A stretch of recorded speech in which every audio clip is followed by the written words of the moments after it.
the rose writer.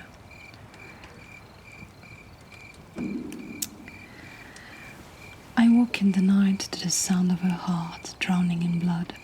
It scrubbed across her ribs like an old carousel, preying into each empty bone, as if in the very holes that walked in the boards were alive and drowning in the blood-like depth of satin water. I put my ear to her breast and held her like a shell. "Are you here?" I asked, eyes closed, pouting in exhaustion and blurry sleeplessness. I shook her slightly. She rattled like a shell. I heard the soft imploding of her lungs, and I took her hand before panic set in. I tugged her until her head rose from the pillow, and now she moved like a ghost, a frame withered into beauty I couldn't comprehend.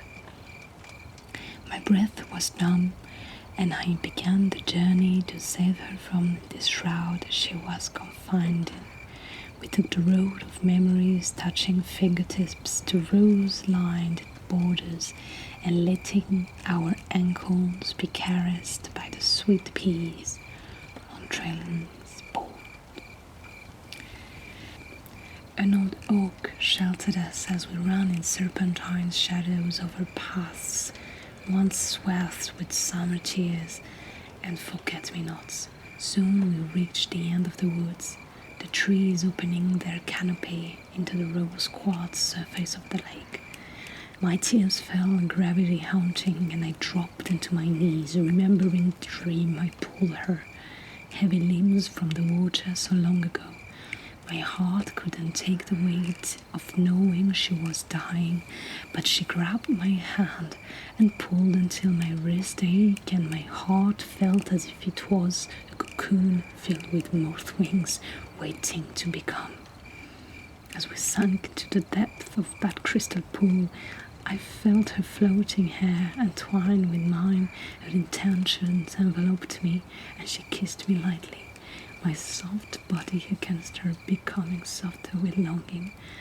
One more lost heartbeat and we drowned, mermaids of eternity, trapping our blood between our siren hearts and the moon, the cycle ending, wandering, giving way to another.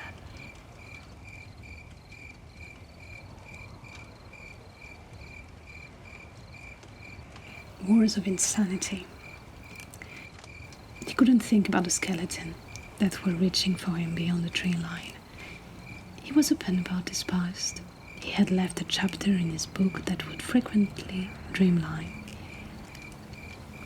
He was no master of love and a matter of fate. He often contemplated hating his past, and yet he realized that being first place on the leaderboard was about so much more than being fast. So he asked himself this, as the woods called for him to renew his vows. When its love screamed for him to locate his future destination, he refused to throw in the towel. What may lurk at the end of the woods might only be the end of him, but hiding in plain sight because of your past is only the coward's way to win. So what shall we say is an acceptable defeat when the match will strike the lighter?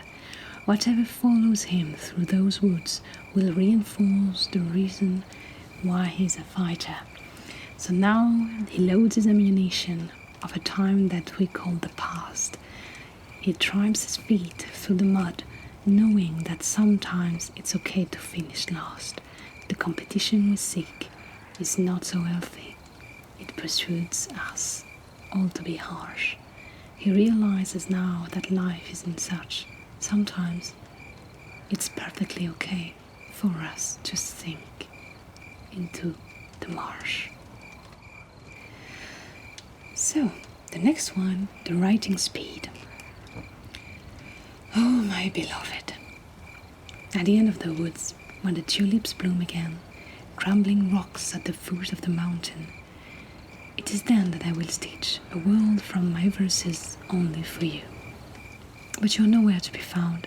I see someone standing near the pristine lake, hiding in plain sight, flirting with spring breeze, dancing with the cyclone, singing with the thunder and the whispering wings in the garden of our love. And it's you, my love, trying to take the shape of a tempting flame.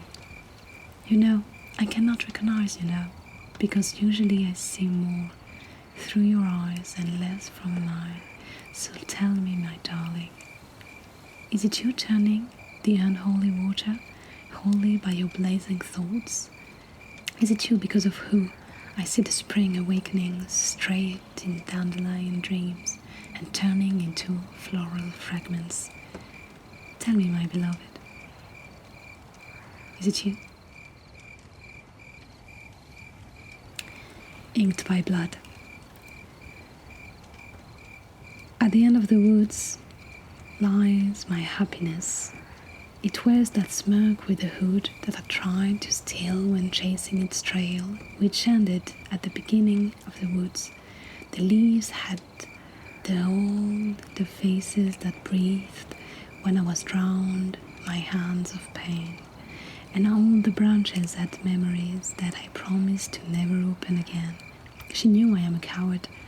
I will never cross that path, for if I did, I'll have happiness, but I won't forever last. So I turned back and I ran as fast as I could, only to find out I was at the end of the woods.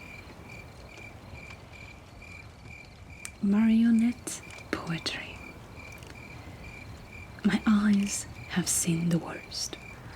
I've basked in rotten labyrinths of dreams, surrender my heart but never my soul to the devil smitten eaten in spirit.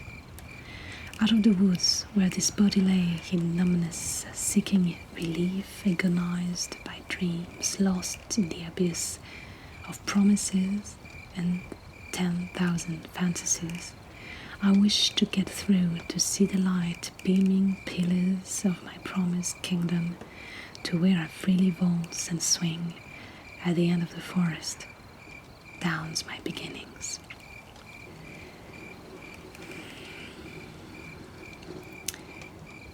Vicky Casworld. A small story. You told me you don't want me in your life anymore, and you just kept walking toward the end of the woods. At first I didn't understand that was happening, and that the scary thought came to me like thunder in a clear sky. She left me. I remained paralyzed and wasn't able to move. My legs were heavier than ever, and my soul seemed to break into tiny pieces.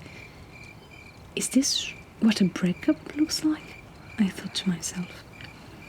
We used to walk these woods every day. We had so many passionate and sleepless nights here. Is that where she left me, turned around and simply left? Wait, she couldn't have chosen another place, and a better way? Is there a better way at all?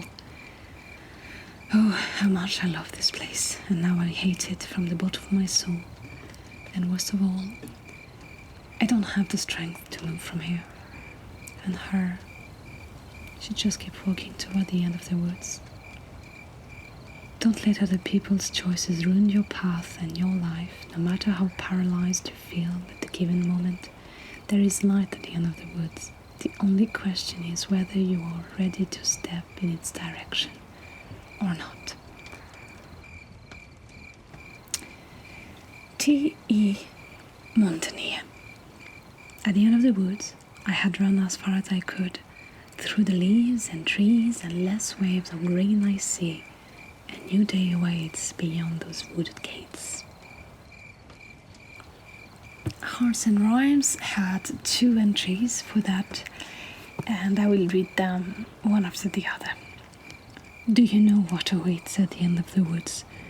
Do you know what's at stake if you venture through? I don't care if death himself is there, because you're here, holding my hand. What if we are snatched? To vultures to fall prey? What if we get lost and never come back? They can eat my skin, I'm not scared. My soul is found in you, even after my end. Second one. At the end of the woods, my shadows await to tell me the truth of my past mistake. At the end of the woods, I arrive breathless, having torn my shoes from living reckless. At the end of the woods, I dig under the surface as the sun's orange hues illuminate my purpose. At the end of the woods, my life begins anew, and I unearth my worth from where I buried you.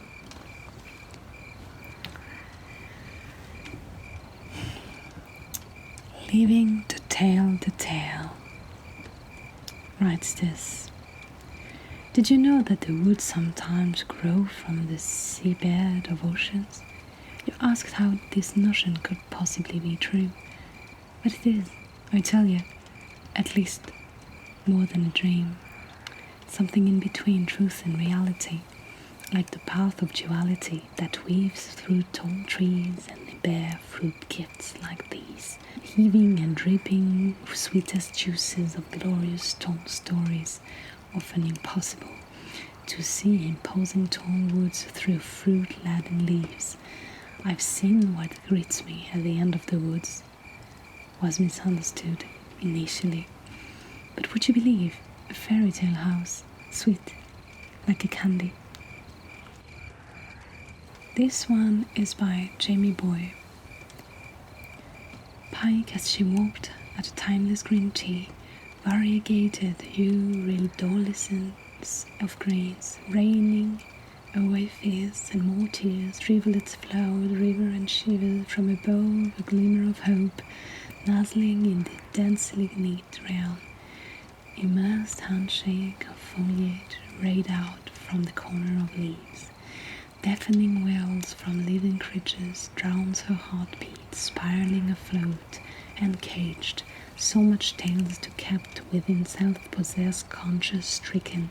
They sounded so near but remained unseen. Why the invisibility veil? Much to expect, less to fail. Listen highest pitched off, listen soft murmur off, soft murmurs off. Somber requiem present in my own absence, leaving all but green letters with lipstick stains. Now only my voice standing alone, off I dwell, and I'm closer to truth's dreary hopes in what we ought to be for closure at the end of the woods. Gamut by Jamie Boy.